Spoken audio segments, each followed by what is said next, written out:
guys, and welcome to my channel. My name is Carol and the name of my channel is My Blessed Nest.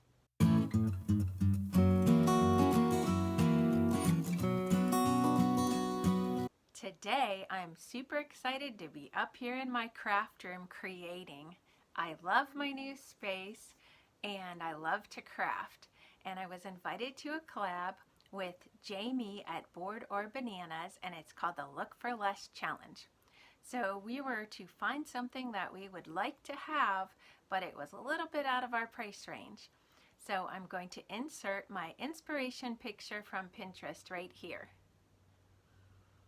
I was pretty sure I could make this for a lot less, and guess what, guys? I made it for $0. So let's get started and I'll show you how I made it. My first step was to take this piece of scrap cardboard from my stash and cut along the line that I had pre-measured so the cardboard would fit the back of my sign.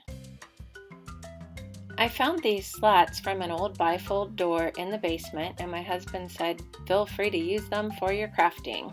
6 of the slats ended up to be perfect for my project. Now, if you don't have anything like this, you can just use stir sticks that you can purchase at your home improvement store.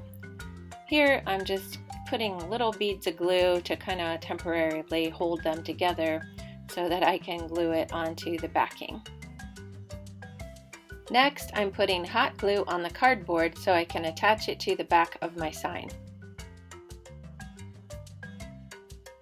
I decided to put a little glue along the edge of the sign as well because I didn't want to burn my fingers. And then I just put it in place, centered, and pressed down firmly. After you're done watching my video, be sure to go to my description box and look for Jamie at Board or Bananas channel.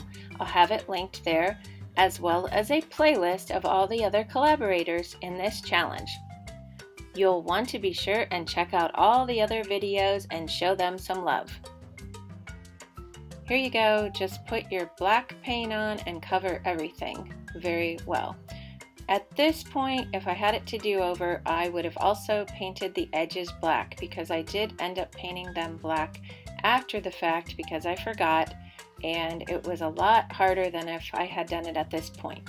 So paint everything black, the front and all the edges. You'll want to use a black matte paint. Next, I'm going to use my old chippy brush here. It's just a beat up old paintbrush and some white paint, and I'm going to dry brush the white paint over top of the black paint. I did not let the paint dry completely. I wanted like a gray tone. So if you don't like the gray tone and you want it to look more white with black undertones, then let it dry completely. As I'm starting here, you're going to see how it kind of turns gray, and that's the effect I was after.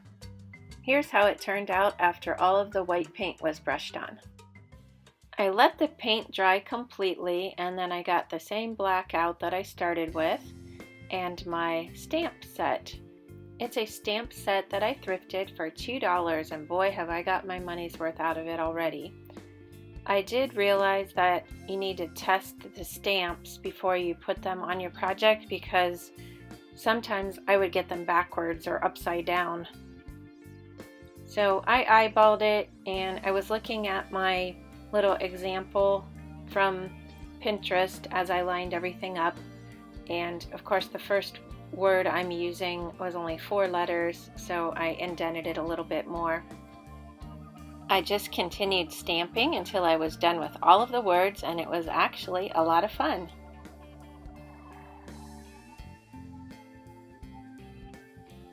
Other ways that you could put the letters onto your craft is you could hand letter them if you're good at that, or you could use stencils, or if you have a Cricut, you could also do that.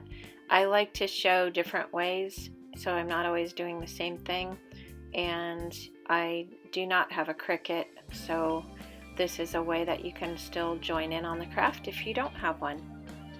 Here I'm getting out my gray paint just to do a little touch up. A couple of the letters, when I stamped them, they slopped a little bit of black paint where I didn't want it.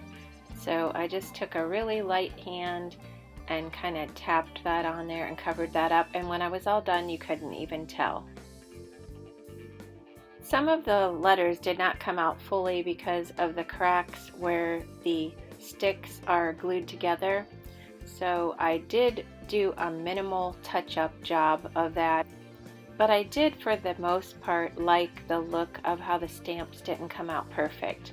I only touched it up if it was hard to read what the letter was. Here's where reality hit and I realized I did not paint the edges, so I had to go around with a little paintbrush and paint all of the edges black without getting the paint on the front of the sign. So take my advice and paint it black at the beginning. Here's a look at my finished sign. Let me know what you think in the comments below. Here's a little peek at how the sign looks in my bathroom. You could also glue a piece of twine on it if you wanted to hang it on the wall. It matches really well with the Please Seat Yourself box that I made in a previous video. I'll be sure to link that for you. So let's talk about what's next. On Friday, I will be participating in another collab with Jamie at Border Bananas.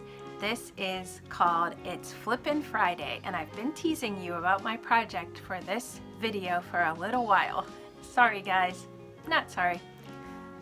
So I did find something for free at a garage sale. Actually, my husband did, and I am going to be making that over in this video and show you.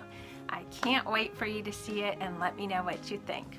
That's all I have for you today. If you'd like to follow me on Instagram, I'll link that below. Thanks for watching, and I'll see you next time. Bye-bye.